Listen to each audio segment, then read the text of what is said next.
कितने भाई ऐसे हैं, अरे इस लड़की से पूछो, ये लड़की छोटे छोटे छोटी सी थी, अपने अब्बा की उंगली पकड़ती थी, अम्मा से जिदे करती थी, भाइयों से लड़ जाती थी, कहती थी ऐसी चादर, ऐसी टाइल्स, ऐसा पत्थर, ऐसा कलर होगा। मगर क्या पता था कि 20 साल के बाद इसे डोली में बैठ के कहीं और जाना होगा। तुम्हें अगर घर से निकाल दिया जाए तो तुम्हें पता चलेगा। ये इस लड़की का जिगरा होता है, जिगरा।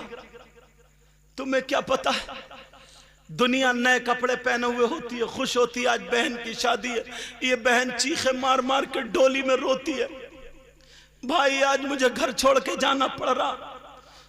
बाप कह रहे हैं आज मेरे घर से मेरी जान चली गई, मेरे दिल का टुकड़ा चला गया।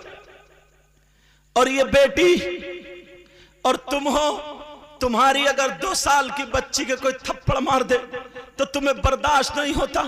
और तुम्हारे घर में अगर दूसरे की 20-22 साल की लड़की बच्ची तुम्हारी बीबी बन के आ गई तो तू चौराहों पे खड़े होकर के गालियां बकता है, तू आंगन में खड़े होकर गालियां बकता है, अरे तू छत पे खड़े होकर उसके फजीते कर रहा है, मोहल्ले की औरतें उसका मजाक बना रही हैं, छत पे खड़े होकर देख रही हैं, तू चला जा रहा, गुस्से में गालियां बक रहा है। अरे जरा सोच, आंधी आए, तूफान आए, बारिश आए, बारिश कुछ भी आए, मगर तुझे 3 टाइम खाना देती है, सुबह को, दोपहर को, शाम को। स्कूल की छुट्टी होती है, मदरसे की छुट्टी होती है, फैक्ट्री की छुट्टी होती है, हर सर्विस में छुट्टी होती है, मगर चूल्हे की आज तक छुट्टी नहीं हुई है। इसे बुखार आए, जाड़ा आए, तेरे हाथ पांव तेरे बच्चों को पालती है। अरे सोच, अगर इस बिचारी के सर में दर्द होने लगे, इसके सर में दर्द होने लगे, तो ये बेड पे जाकर के लेट जाए तो तू इसे गालियां बकता है, तू कहता है नाटक कर रही है।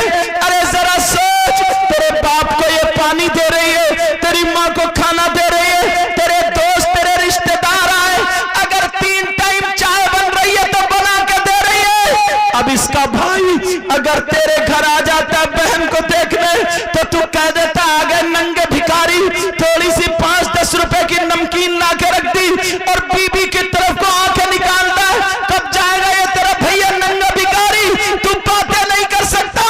अरे जैसे तुझे तेरा भाई प्यारा है, जैसे तुझे तेरी बहन प्यारी है, ऐसे ही तेरी बीबी को भी अपना भाई प्यारा है, अपनी बहन प्यारी है। कान खोल के सुन ले, अगर तूने बीबी पर जुल्म किया तो नबी फरमाते हैं, आका फरमाते हैं, ऐसा शौहर जो बीबी पे जुल्म करे वो उसका हश्र जालिम बादशाह के साथ होगा। और जालिम बादशाह कौन है? कारून है, नमरूद है, शद्दाद है, हारून है। इस दौर के जो है उनके नाम लेने की जरूरत नहीं है, वो तुम खुद जानते हो।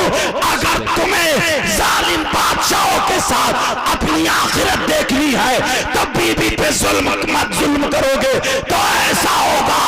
और अगर तुमने बीबी पे रहम किया, बीबी से मोहब्बत की, बीबी के दिल को जीत लिया, तुमने उसके हुकूक अदा किए, तो तुम्हारा हश्र या तो हजरत अली के साथ होगा या फिर नेक अल्लाह वालों के साथ, कभी गौसे आजम के साथ, गरीब नवाज के साथ, साबिर पाक के साथ, मखदूम पाक के साथ, अल्लाह वालों के साथ तुम्हारा हश्र। नारे तकबीर, नारे रिसालत, मसलके आला हजरत हजरत अल्लामा मौलाना सैयद मुकीमुर रहमान साहिब क़िबला।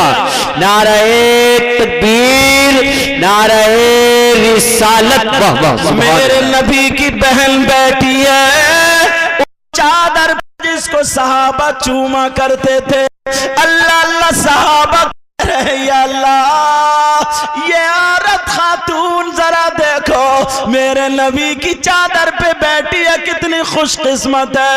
मेरे नबी कहने लगे बैल शीमा, अब तू जरा मेरा मीलाद, मेरा बचपना बयान कर दे। वाह वाह, सुभान अल्लाह, सुभान अल्लाह। नबी बोले ये मेरी बहन है, इसने मेरा बचपना देखा, अब ये अपने आंखों देखा हाल बयान करेगी।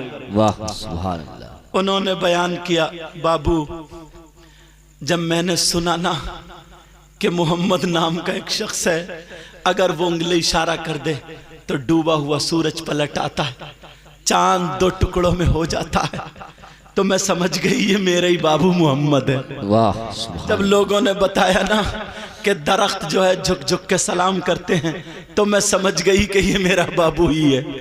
लोगों ने बताया ना पत्थर सलाम पढ़ते, कहा बाबू मैंने जब तुम गोदी में रहते थे तभी मैंने देखा था कि पत्थर तो सलाम पढ़ते थे, दरख्त झुका करते थे।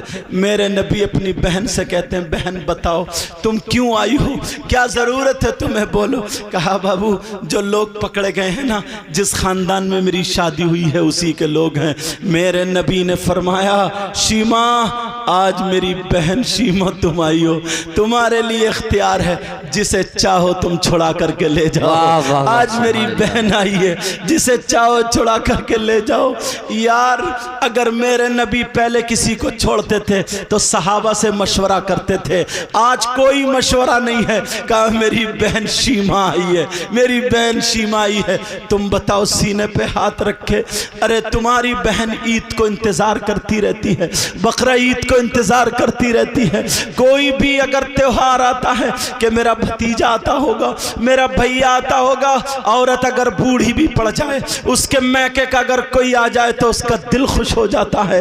प्यारे अपने बहन भाइयों के साथ अच्छा बर्ताव करो, अच्छा सलूक करो, इसी चीज का नाम तरीक़े इस्लाम है। समझ में आ रही है बात? नमाजें भी पढ़ो, अच्छे काम करो, मगर अच्छा तरीका भी हासिल करो। हमने पढ़ा था कि एक दौर वो होगा जैसे लोग अगर इकट्ठे होते हैं, पहले कई कई भाई सब इकट्ठे रखते थे, अलग होने नहीं देते थे।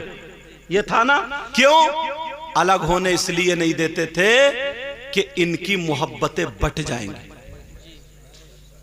इनमें मोहब्बत कम हो जाएगी। मगर आज इकट्ठे रहने से मोहब्बत कम नहीं होती है, नफरतें ज्यादा हो जाती। क्यों? ये बन बन की जो लकड़ियां आ गई हैं घर में, बीबियां बन के, कोई इसे चढ़ा रही है, कोई मुझे चढ़ा रही है, कोई उसे चढ़ा रही है, कोई उसे चढ़ा रही है। किसी ने किसी के भाई ना, पहले अगर कोई बड़ा बुजुर्ग अपने भैया भतीजे भांजे किसी की भी शादी कर देता, जिसे चाहता डांट लेता, मार लेता, हिम्मत नहीं है कोई बोल दे। आज अगर सगा भैया ना छोटे भैया के बच्चों को अगर डांट ले तो ये बहू दांत पीसती अंदर से और कहती है मेरे बच्चों पे हाथ मत लगाना, यहीं से तेरा मेरा कर देती है। और शौहर को चढ़ा देती है उल्टी सीधी बातें कि अपने बच्चे को कुछ नहीं कहा, गलती उसी की थी, इसे मारा। सुनो, अगर ऐसा होगा तो मैं इस घर में नहीं रहूंगा। ये मजबूर है, ऐसे करा दी, ऐसे। 3 पीढ़ी पहले दादा तक के दौर की जमीनें नहीं बटी थी, घर नहीं बटे थे। आज तो शादी होने से पहले ही बंटवारे चल रहा है। ये बन बन की लकड़ियां इकट्ठी होके, आज अगर मोहब्बत है तो दूर रहने में मोहब्बत है। एक भाई दिल्ली में काम कर रहा, बेंगलोर में कर रहा, उधर कर रहा, शादी हो गई तो जब कोई शादी पड़ी, कोई प्रोग्राम पड़ा, जब इकट्ठे होते हैं साल 6 महीने में मिल रहे हैं तो कम से कम मोहब्बत से मिल तो लेता है, प्यार से मिल तो लेता है। पहले एक प्लेट में खाते थे, इतनी बड़ी प्लेट होती थी तो मोहब्बतें बढ़ती थी, मगर दिल में जगह होती थी, जगह। भाई तो अलग, ये दोस्त जो होता था ना, दोस्त, ये भी भाई की तरह वफादारी करता था। दोस्त की बहन को अपनी सगी बहन की नजर से देखता था। मगर आज माफ करना, ये नौजवान जो दोस्त नहीं है, गद्दार है, गद्दार। आस्तीन का सांप है, ये आस्तीन का। मेरी बहनें बैठी हैं मगर बोल के जरूर जाऊंगा, आज अगर ये दोस्ती कर रहा है, या तो कैसे बोलूं, या तो उसकी बीबी के चक्कर में, या बहन बेटी के चक्कर में, या जायदाद के चक्कर में, कोई ना कोई मतलब है, मकसद है, इसलिए दोस्ती कर रहा है, मोहब्बत कर रहा है। आज के दौर में दुश्मन से इतना खतरा नहीं है जितना इस आस्तीन के सांप से खतरा। बातें कुछ ऐसी हैं जो नहीं कहने मगर कहना पड़ जाती हैं। आज पहले भाई दोस्त की बहन को भात दिया करते थे, और आज छत पे चढ़ रहा पड़ोसी की बेटी को तकने के लिए। पड़ोसी की बेटी चढ़ रही है छत पे पड़ोसी के लड़के को तकने के लिए। क्या माहौल बना के रखा, क्या गुंडागर्दी बना। अम्मा को पता नहीं है, ये सब पता है अम्मा को।